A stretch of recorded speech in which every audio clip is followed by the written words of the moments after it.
இதோட சீரீஸில் நம்ம ஆறாவதாக பார்க்க போகிறது அல்ப்ராசோலம் அப்படிங்கிற ட்ரக்கை பற்றி தான். இந்த ட்ரக்கை தூக்க மாத்திரைன்னு சொல்லுவாங்க, இல்லைனா சிலர் மன அமைதிக்கான மாத்திரை அப்படின்னு சொல்லுவாங்க.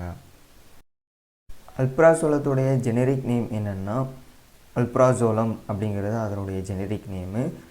பிராண்ட்ஸ் அதுக்கு கொடுக்கக்கூடிய நேம் என்னெல்லாம்னா அல்ப்ராக்ஸு, ட்ரிகா, ஆன்சிட், ஆல்சோலம், ரெஸ்டைல், ஜோலம், டெக்ஸிடப்பு, அல்ப்ரோகண்டின், ஜோலண்ட்டு, டயல், இந்த மாதிரி நேமெல்லாம் பிராண்ட்ஸில் கொடுக்குறாங்க.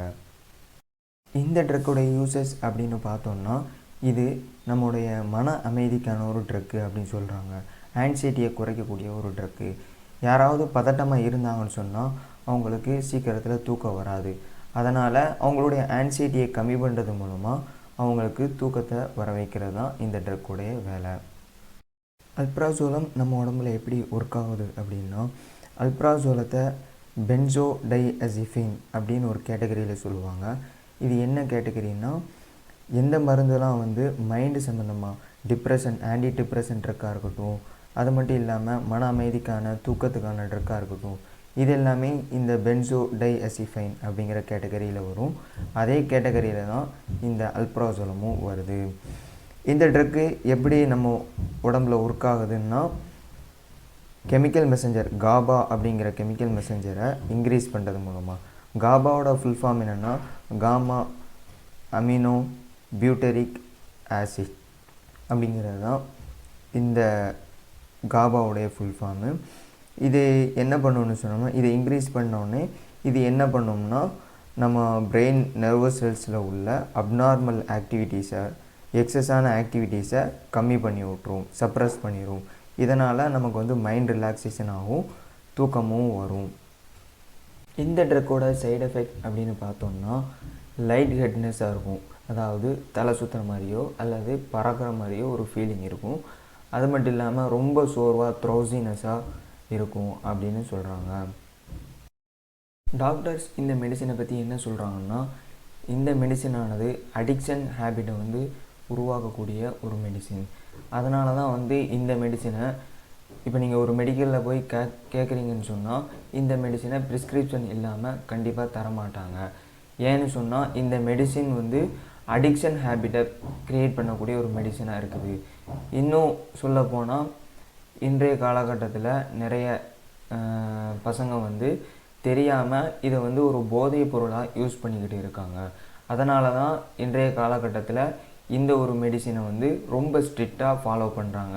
ரீசெண்டாக உள்ள நியூஸ் கூட எந்தெந்த மெடிசன் எல்லா மெடிக்கல்லையும் போய் செக் பண்ணுங்கள், எல்லா ஃபார்மசிலையும் போய் செக் பண்ணுங்கள். செக் பண்ணி இந்த மெடிசனை யார் இல்லீகலாக ஃபாலோ பண்ணுறாங்களோ, இல்லீகலாக ப்ரிஸ்கிரைப் பண்ணுறாங்களோ அந்த மெடிக்கலை சீல் வைங்க அப்படிங்கிற அளவிற்கு இந்த ஒரு மெடிசனானது இன்றைக்கி ஒரு மிகப்பெரிய ஒரு விஷயத்தை க்ரியேட் பண்ணிக்கிட்டு இருக்குதுன்னு சொல்லலாம். அதனால் உங்கள் டாக்டர் உங்களுக்கு என்ன ப்ரிஸ்கிரைப் பண்ணுறாரோ, என்ன 0.5 0.10 0.25 அப்படிங்கிற கேட்டகரியில் உங்களுக்கு என்ன ப்ரிஸ்கிரைப் பண்ணுறாலோ அந்த டோஸை மட்டும் நீங்கள் கரெக்டாக ஃபாலோ பண்ணிட்டு வாங்க. நீங்களாக ஃபார்மசிஸ்ட்டை கேட்காதீங்க, எனக்கு தூக்கமே வர மாட்டேங்குது, எனக்கு இன்னும் கொஞ்சம் ஒரு டோஸ் கூட்டித்தாங்களே அப்படின்னு கேட்டிங்கன்னு சொன்னால் அது ஒரு இல்லீகலான ஒரு ப்ராசஸ் அப்படிங்கிறத புரிஞ்சுக்கோங்க.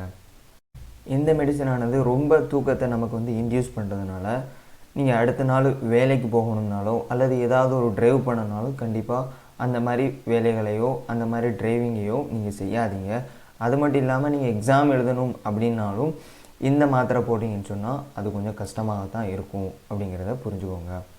இந்த மெடிசனை நீங்கள் எடுக்கக்கூடியவங்களாக இருந்தீங்கன்னா கண்டிப்பாக ஆல்கஹால் கன்சியூம் பண்ணக்கூடாது. அப்படி கன்சியூம் பண்ணிங்கன்னா அடுத்த நாள் காலையில் எந்திரிக்கவே முடியாத அளவிற்கு உங்களுக்கு சோர்வும் தூக்கமும் இருக்கும். நீங்கள் இந்த மெடிசனை எடுக்க போகிறீங்க அப்படின்னா நீங்கள் ப்ரெக்னெண்ட்டாக இருந்தாலோ அல்லது கன்சீவ் ஆகியிருந்தாலோ, நீங்கள் உங்கள் குழந்தைக்கு தாய்ப்பால் கொடுத்துக்கிட்டு இருந்தாலோ உங்களுடைய டாக்டர்கிட்ட இன்ஃபார்ம் பண்ணுங்கள். அவங்க இதுக்கு பதிலாக வேறு ஏதாவதோ அல்லது டோஸ் கம்மியாக உள்ளதோ உங்களுக்கு ப்ரிஸ்கிரைப் பண்ணி தருவாங்க. இந்த மெடிசனை நீங்கள் ரெகுலராக யூஸ் பண்ணிட்டு வரீங்கன்னு சொன்னால் இந்த மெடிசனை சடனாக ஸ்டாப் பண்ணிடாதீங்க. உங்கள் டாக்டர்கிட்ட ஸ்டாப் பண்ண போகிறீங்கன்னு சொன்னால் உங்கள் டாக்டர்கிட்ட அதை இன்ஃபார்ம் பண்ணிடுங்க. சடனாக நீங்கள் ஸ்டாப் பண்ணிங்கன்னு சொன்னால் நாசியா, ஆன்சைட்டி, அஜிடேஷன், ஃப்ளூ அந்த மாதிரியான சிம்டம்ஸ் ஏற்படுறதுக்கும் உடம்பு நடுக்கும், அதுக்கடுத்து மைண்டில் கன்ஃபியூஷன் ஏற்படுறதுக்கும் வாய்ப்பு இருக்குது. அது மட்டும் இல்லாமல் நிறைய சைடு எஃபெக்ட்ஸ் வர்றதுக்கான வாய்ப்புகளும் இருக்குது. அதனால் உங்கள் டாக்டர்கிட்ட இன்ஃபார்ம் பண்ணிடுங்க.